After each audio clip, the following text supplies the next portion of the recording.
Hey guys, this is Leo here from Dean Winchester. So it's been a little while since I've done one of those analysis videos of the new episodes, ever since that Kahunta episode, I believe episode 16, before the hiatus, that dreadful Thursday, right before we got the bad shocking news that the series is ending next year. I was planning I was gonna work on that video, you know, the reaction, analysis, whatever. Then we got hit by the news, and honestly been feeling down about that. Didn't want to make one of those analysis videos, didn't feel like it for a while. Was still processing. Every episode feels like a memorial service now for Supernatural for me, every time I watch a new episode. So it's very hard to try to remain to put down aside and just talk about the new episodes individually, as if that's not all we have left of the show. But I'll try to do that in this video with the new episode. We have episode 17, getting back this week, covering the episode Game Night. Another Zack heavy focused episode that further pushes his turn to the dark side. Ever since Zack used a large part of his power to kill Michael, we have been witnessing a slow but steady descent of Zack into evil. With every new episode, they have been giving us hints of Zack not only having no soul, but that he is actively moving towards the dark side, Darth Vader style, if you will. It all culminated in an ending of the latest episode with the way Zack tortured Nick, and what looked like him killing Mary in anger and confusion, even if it was by accident. I'm gonna go into all of that in details in this video. Stop it!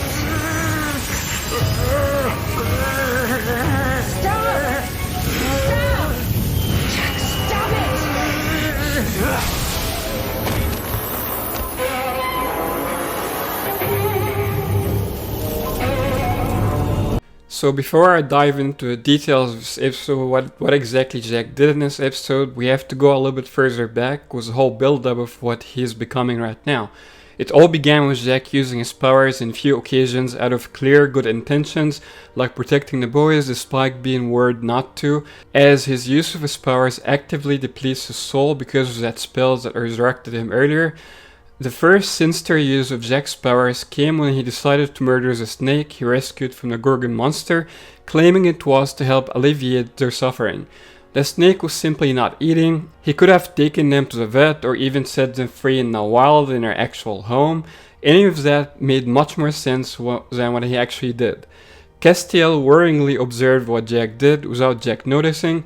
At that time, we didn't know that Castiel knew about Zack not having a soul, but was hiding it from the boys, but he surely did. I mean, how could he not to? He's an angel. He would know if someone doesn't have a soul, but obviously he was acting stupid like he doesn't know, but he knew at the time. That was revealed in the latest episode in his conversation with Anael. She called him out on his dirty little secret. Castiel hasn't learned from the boys that hiding things never ends well for anyone. It certainly didn't end well for Nick and Mary at the end of the episode. Nick opened the gate to the empty with some spell which included Zack's blood he got in a cunning way by getting himself captured by the boys and asking to see his son, Zack. Yep, he's totally Lucifer even without Lucifer at this stage. So Lucifer slowly came out of the empty, fighting his way to try to repossess Nick. Just before he does, Zack shows up with Mary watching and proceeds to brutally torture and burn Nick to death, although it doesn't look like he actually killed him. Whether that was on purpose or not, we'll find out next episode. Mary was yelling at him throughout to stop, as despite the bad things Nick has done, he's essentially a sick, deranged person from what happened to his family and the years of possession by the devil. So normally a supposedly good person like Zack was in the past would not have killed him at all, or would have at least killed him instantly, not in this cold-blooded, brutal manner. But of course Zack completely ignores her anyway. Mary is in total shock at what he did. He tries to justify it to her, but she tells him something is seriously wrong with him. Despite Zack teleporting away and resurrecting her son Sam, Mary is still shaken by what he did to Nick and refuses to believe Zack's excuses. Zack's main concern at this point is that Mary does not tell the boys what he did, which clearly shows that he feels that what he did is wrong on some level, even if it's just by seeing Mary's reaction to it, since he does not seem to have a soul at all at this point. Mary does not give him what he wants as far as staying silent and tells him that he needs help. Then he starts hearing some strange noises in his head that disorient him. Mary freaks out on him, trying to make sure he's okay. He keeps yelling, "Leave me alone," at her, but she insists on following him. Really annoying, honestly. When he's just witnessed a godlike being burn someone to death, and he seems clearly irritated by you, you don't follow them around, annoying them even more, but oh well, drama. The noise in Jack's head intensifies, and Mary's nagging on him that certainly doesn't help.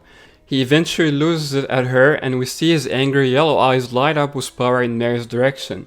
The episode fades to black without showing us what exactly happened on the other end. Then we hear a faint noise of Zack worryingly uttering Mary's name, an almost guilty word utterance. What I think really happened is that Zack accidentally killed Mary in his soulless outrage. Plus the annoying noises in his head, and Mary's own annoying cries at him to listen to her. He might be evil now, but he's not that evil that he would deliberately murder the woman who represented a mother, or at least a grandmother figure for him, since he met and spent time in the Apocalypse world. And the people here, I'm doing it for them. You can't help them if you're dead. And I can't lose another boy.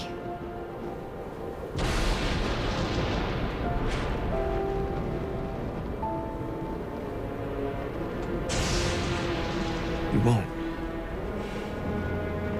I'll come back. For all of you.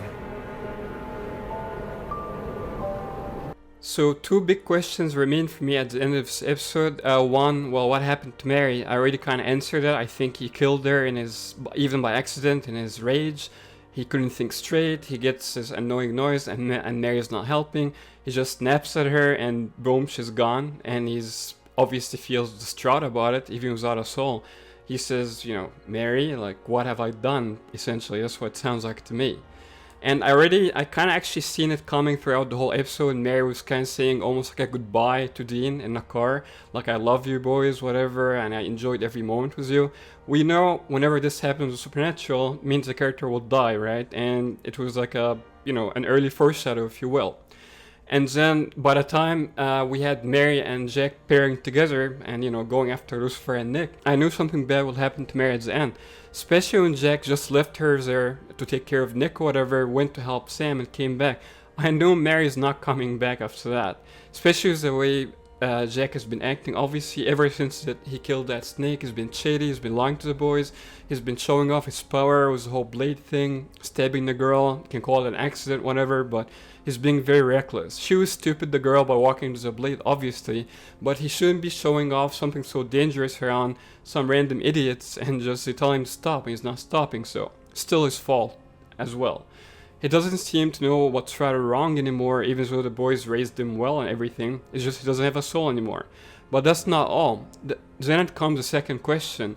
Because anyone not having a soul doesn't mean to become evil. Look at Donatello and Sam, for example. Sam was cold-hearted, he did some very harsh things on his hunts when he was soulless, but he wasn't outright evil, right?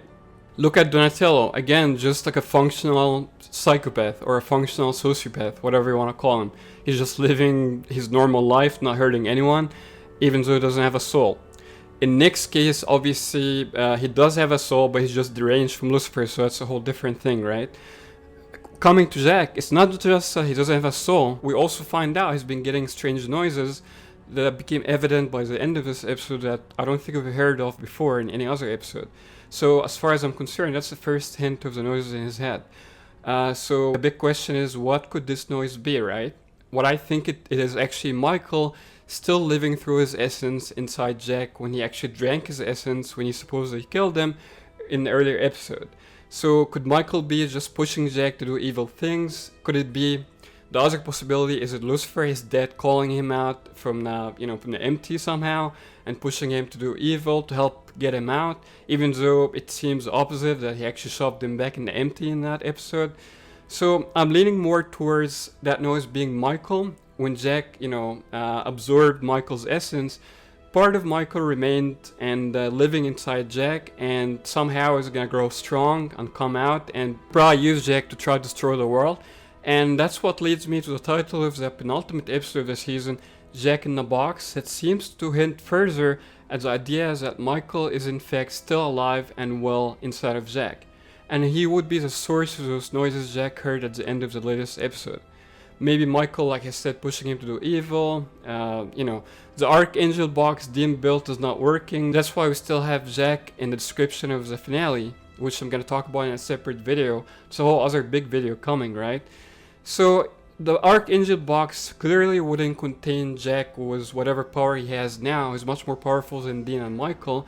Even though you would argue that Dean is the ultimate vessel of Michael, why the hell would he leave him at all? But, supernatural logic, right? So the box wouldn't hold Jack with Michael, so he's gonna have to do something bigger about him, hint God in the finale. Again, that's a whole other video I'm gonna make later. But for now, I'm leaning towards that's Michael inside Jack, pushing him to do bad things, evil things. So that's it for today's video, guys. Let me know what you think down below in the comments. Do you agree with my theory? And as always, subscribe for more awesome supernatural content. Till next time, as always, no chick flick moments.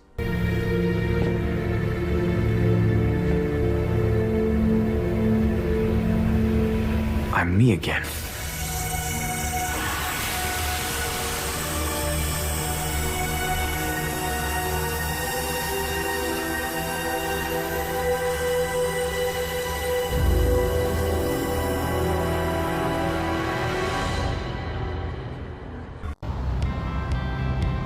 Awesome. That's awesome. You're awesome.